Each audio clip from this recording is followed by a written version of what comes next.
Hey, this is Jordan, and these are the comics I read the week of August 5th, 2009. So first off, I want to give a big thanks to Daryl at my local comic shop for getting hold of a copy of the retailer incentive cover of All Hail Megatron 13. You may recall I was missing this because he originally didn't get it in, but came in later, so awesome. Thank you, man. Really appreciate it. So our first book of the week is Deadpool, Merc with a Mouth, issue number 2. The book is also quite a bit better than the first issue, which you may recall I did not care for too much. Once Deadpool and Zombie Deadpool's head were united, they became awesomely funny, and it was great. Only problem is they get separated at the end of this issue. Not really a spoiler because you don't know how, but they get separated at the end of the issue, and so presumably next issue we'll have to deal with them separately again. Note to the writers, please keep them together because they're awesome together. Like peanut butter and jelly, diamonds and crude oil. It's worth a lot of money anyway. Hopefully, though, the next issue will continue to be good, just like the second issue was, and I can continue to recommend the series, so check this one out. Next up, we have The Amazing Spider-Man, issue 601. This issue deals with the after effects of the wedding in issue 600.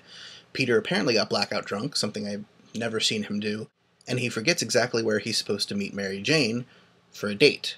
Predictably enough, hijinks ensue. Following the main story, there's a cutesy little backup story written by Bendis and drawn by Quesada. It was okay, but here's my only problem with it, and this may not even be a problem, who knows. I don't read New Avengers.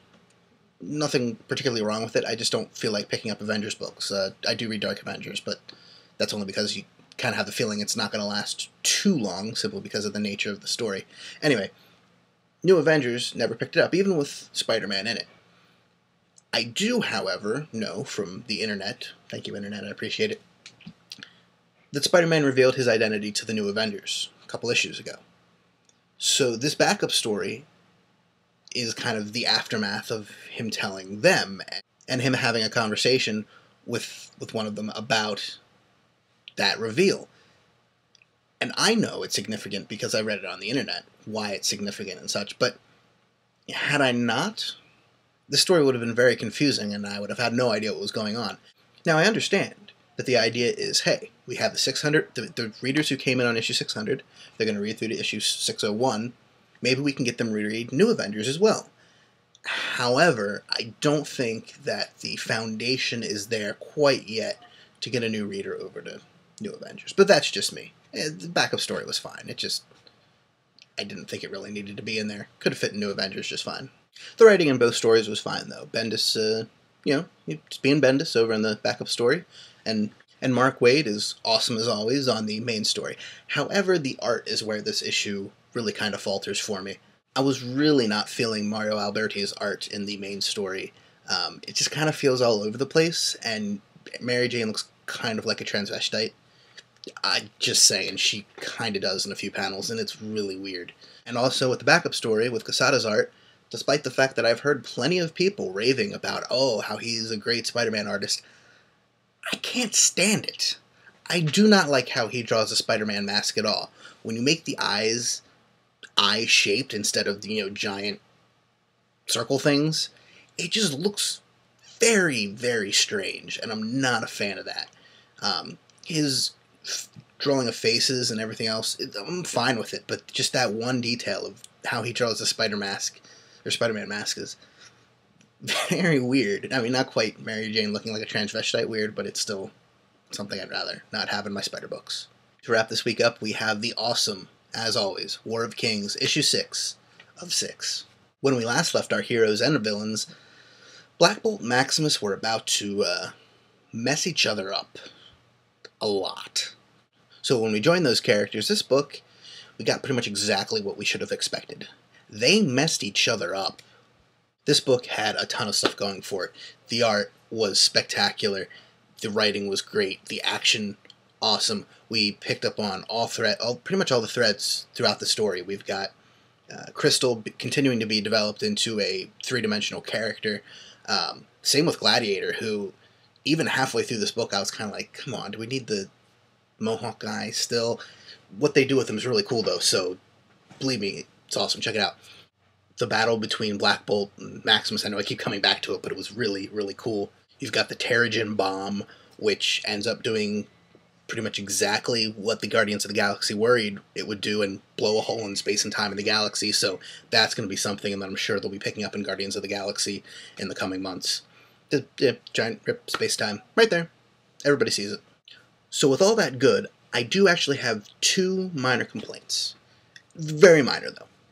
First thing is, even though this issue was the final issue of the miniseries, and it did, finalize a lot of the points of the story, I still felt there was a lot more there that I would have liked to read.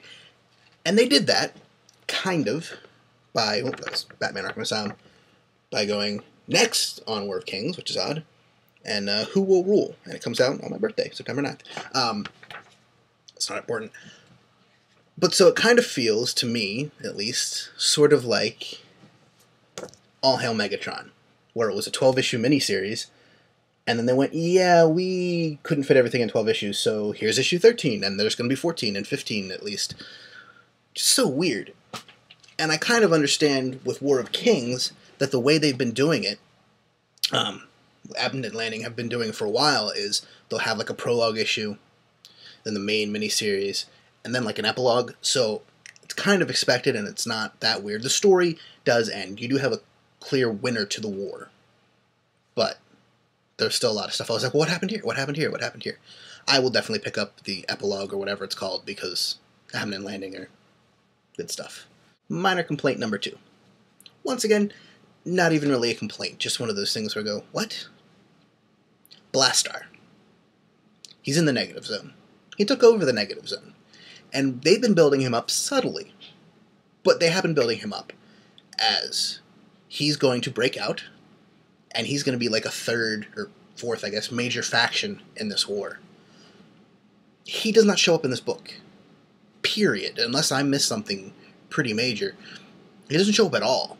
So unless that's going to be one of the main revelations of this epilogue issue, or they're just going to add him in to War of Kings or Nova or whatever other series survived this, in the end it was just kind of like, alright, got lots of cool stuff, but I was waiting for another really cool thing. I saw it being set up and then no payoff. Just odd. But hey, still a great issue.